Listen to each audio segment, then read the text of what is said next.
What's up, guys? So recently I've been getting a lot of snakes in, and I've gotten a lot of pieces of advice about quarantine, feeding, the proper size tub, and so forth and so on with your new snakes. So now I just want to share some of that advice with you guys.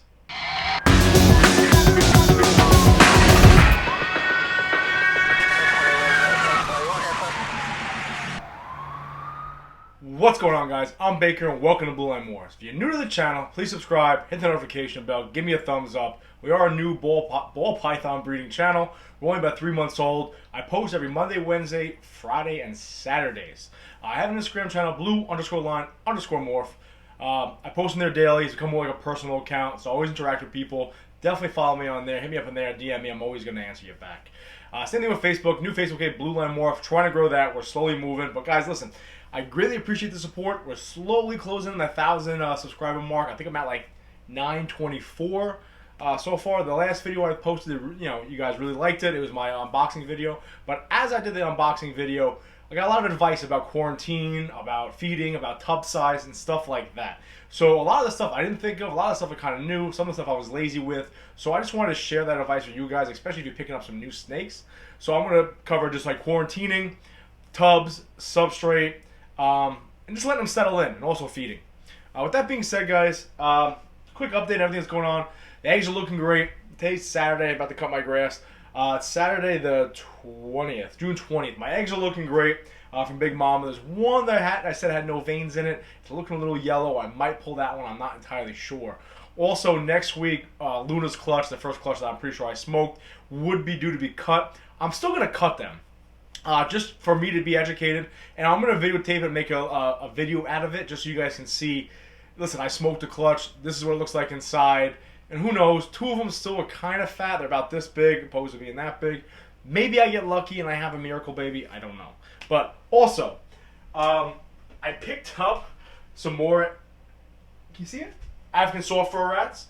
I'm still going to go up to Connecticut to see Bowler's Garage to get a colony from him because I want to see his setup, I want to see his snakes, want to have a couple beers with him, have a little interview with him. But I think I know kind of what went wrong last time. If you guys remember correctly, my one ASF kind of ate my entire colony. So I had purchased one male and 3 females from Country Critters. They were in the same tub, same colony. I brought them home, I put them in here. With that being said, 2 weeks prior to that, I bought ASFs for feeding, and one was left over. Now I had it in this little 5.5 gallon like holding tank that I have all the live feeding. The one rat staring at me. I had a great feeding day today, by the way. I put it in here, and I figured it was the same bloodline or the same colony because they get it from the same breeder. But now what I'm thinking happened is this breeder's probably big time or has quite a few colonies. So maybe this extra ASF that I had left over wasn't from the same colony or the same bloodline, and ultimately that was the Jeffrey Dahmer African soft fur that killed my entire colony. So we're gonna give it another shot. They're a little bigger. They look like they're kind of breed ready. The one female, I think, is pregnant. So I'm going to keep you guys informed with that, especially on Instagram and so forth and so on. As far as feeding, everyone's been eating really well. The Spider Clown Girl still hasn't eaten for me, which is kind of discerning. I might try to grab an ASF to feed to her. I don't know. But everyone else is eating. Everyone else is great. Luna's putting on weight. Big Mama's putting on weight. We're looking good. Next year, I'm going to have like 7 or 8 females ready to go. I'll probably try to pick up 2 more and have 10 clutches next year. That's the ultimate goal. All right, so let's get into this. So I had a few people reach out to me. Now, I have a 3-tub sea serpent rack sitting right here. Now, it's a big squirrel. A sea serpent tub, 3 tub sea serpent rack sitting right here. That was using as my quarantine rack. Now, obviously, I have all these tubs left over my ARS rack. I don't want to put them right in there. So what I was doing was I was actually putting them right in the sea serpent rack, and it's in the same part of my room. So I had a few people message me. What the hell? A few people messaged me, and they're like, "Hey, listen, like I understand you're doing the quarantine. You know, it's a good move, blah blah blah. But you're literally in the same room with your snakes. I never thought of it that way. So now a lot of things we're trying to prevent are mites or bacterial infections or any type of snake illnesses or diseases. So in my head, I'm like, oh, I'm putting them in a different tub. I'm good to go. But realistically, I put them in the tub right out of the box and do the unboxing video in here, right, with my banner and shit. And then I go over here, I put them in the quarantine rack, and then I go over here and I play with my snakes in my other rack. And whatever they had is going to be over there. And then also whatever they came in with, whether it's mites or bacterial infections or whatever disease they may carry, even though they're 10 feet away from each other, they can still carry over and bounce over. So if you're going to get some new snakes, if you have a big rack system like I do, or you have 20 snakes behind you, or you have however many snakes you have, and you want to quarantine them, put it in a different room. I'm going to be moving this sea serpent rack probably in my living room, or maybe my bedroom. I don't know. It's my house. Do what I want. Just to have some sort of distance, because the one individual, he was talking about it. How, God, I'm drawing a blank on his name. It's pissing me off. His name is Rich. Someone with a B. He's gonna be pissed. I apologize, bro. I'll give you a shout out. God. Anyway, he wrote me this long thing, and he was absolutely correct.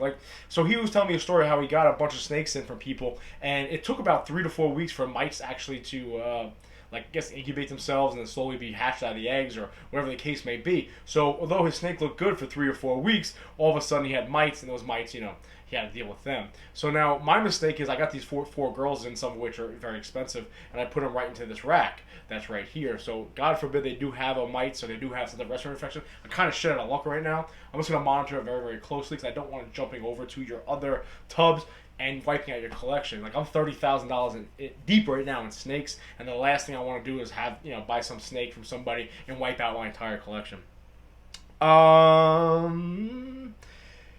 So I also wanted to talk about what the hell is that right here? Different room, right? I talked about all that. So as far as feeding, I'm a little impatient.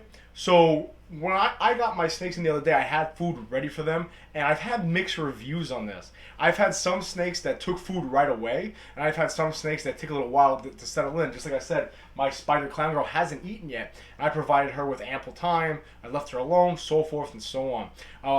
When I first got that regular clown girl, she was eating right away. That double head clown pie girl, she's eating right away. I've had success like that. That killer entry blade clown girl I got, she's been hammering rats since day one, but I have had some snakes that I got recently that just won't eat for me.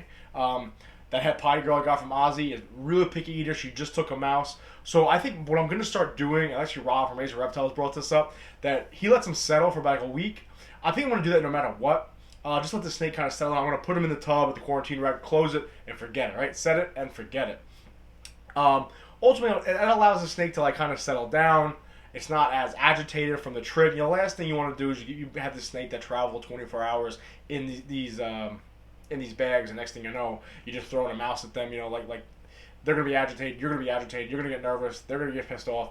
So my new course of action is I'm changing my quarantine style. I'm gonna put my quarantine rack in a different room, and I'm gonna let these snakes settle in. Now, what I've been doing a lot, once I bought my Core Glow Black Pastel Trick Mojave male, Richie Boo told me, he's like, yo, listen, if you're having issues feeding, make sure it's in a small container. So what I've been doing, what I like to do with my smaller snakes, is I literally put them in a tub like this, and I put them in the quarantine rack side by side. They're the 6-quart tubs that we use for the eggs. So I've noticed that when I have a smaller snake and then I put it in like a bigger rack like this or a 32-quart tub, and I have a hide net, even though there's a hide net, they still don't feel as secure. But for some reason, when I put them in these small tubs, the feeding response is incredible. So I would say up to like 200 grams, 300 grams. I'm going to keep my snakes in a 6-quart tub just because they seem much more secure, much happier, and the feeding response is like on par.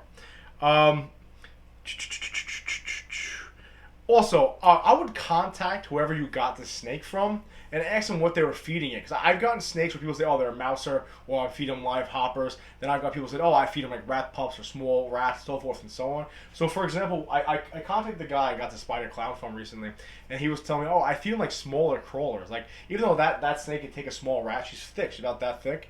For some reason, she's a little more intimidated by that. Now, I've been sitting there trying to feed her small rats. I go, this is how big you should eat. This is how big you should eat. And she just kind of shies away. She's interested, but she shies away. So had I done the proper research and contacted the individual I got the snake from, I would understand that he feeds it smaller, and that's what it's used to. So I'd rather get 2 smaller rodents in there per week than trying to force feed it this medium or so forth and so on. That's really it, guys. We got a new ASF colony. I'm going to give it another shot, another crack. We'll see what happens. The one girl looks like she's pregnant, so I'm going to see what happens with that. Just reiterate, when you quarantine, have it in a separate room. That was my mistake. And honestly, now that I'm thinking about it, I feel kind of like an idiot, because if you try to quarantine from respiratory infection, disease, or mites, why would you unbox in the same room with the rest of your snakes? And why would you put the quarantine rack in the same room? I did that. I'm an idiot. So I'm definitely going to switch that over. I'm definitely going to put them in a separate room. As far as feeding, like I said, give them a chance to settle. That's how I'm going to start doing my snakes. Set it and forget it. I'm going to let them settle in, get used to it. I'm going to provide my smaller snakes with their smaller tubs. They seem more secure. So if you're getting your new snake, I have a lot of people message me on Instagram too, like, oh, you won't eat, I'm like, oh, when did you get it? Yesterday, 2 days ago. And you know, it's funny, I'm a victim of my own advice here. Like, I don't really follow my own advice, but I'm going to start doing that. If you get a new snake, let it get settled in, let it get used to its environment, let it acclimate to the new tub, the new rack, or whatever you're putting it in before you start force feeding it food. Definitely contact the person you got the snake from so you can find out what it was feeding, what it's used to. You don't want to then try to feed it something it's not used to eating. That's it, guys. Quarantine's super important. I gotta fix my situation because the last thing I want to do is kill off my entire collection. So that's it. I thought it'd go hand in hand with the video for my unboxing video because a lot of people reached out to me for that, and I really appreciate that. With that being said, guys, I hope you enjoyed the video. It's quick, it's easy. That's it. As always, guys, listen, enjoy your weekend. Be safe. Watch the 6.